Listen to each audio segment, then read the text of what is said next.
रात्रीपासून जोरदार पाऊस सुरू आहे। सकल भागांमध्ये पाणी साचायला सुरुवात झाली। पुढील 3 ते 4 तास जोरदार पावसाचा अंदाज वर्तवण्यात आलाय। मुंबईसह उपनगरातही पावसानं जोरदार बॅटिंग करायला सुरुवात केली।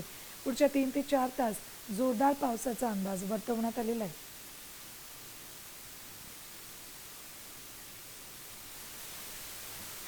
थेट जाऊयात आमचे प्रतिनिधी गिरीश कांबळे यांच्याकडे। गिरीश, पुढचे 3 ते 4 तास जोरदार पावसाचा अंदाज मुंबईत वर्तवण्यात आलेला आहे आणि त्याचा परिणाम आता सगळीकडेच झालेला दिसतोय।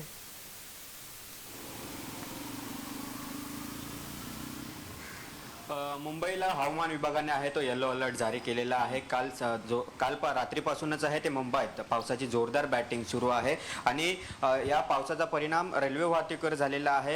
या ठिकाणी मध्य रेल्वे आणि पश्चिम रेल्वे महामार्गावरील रेल्वे वाहतूक आहे ती त्या ठिकाणची खोळंबलेली आहे। 15 ते 20 मिनिटं उशिराने लोकल्स धावत आहेत। हार्बर लाईनवरील जी रेल्वे वाहतूक आहे ती मात्र सद्यस्थितीत त्यावर कोणताही परिणाम झाला नाही। मात्र पश्चिम रेल्वे आणि मध्य रेल्वेवर याचा परिणाम झाला आहे। तर दुसरीकडे रस्ते वाहतुकीवर सध्या तरी परिणाम झालेला आहे। मात्र अशीच जर बॅटिंग संततधार सुरू राहिली तर पूर्व द्रुतगती महामार्ग असेल किंवा पश्चिम द्रुतगती महामार्ग असेल या दोन्ही महामार्गांवर वाहतूक कोंडी होऊ शकते।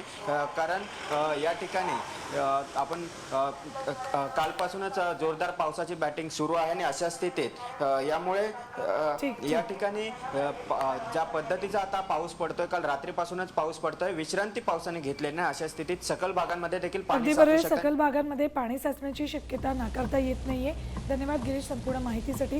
तर अनेक भागांमध्ये पावसानं जोरदार बॅटिंग केलेली आहे, त्यामुळे सकल भाग जर तिथे असतील तर मग पाणी साचण्याला सुरुवात झाली।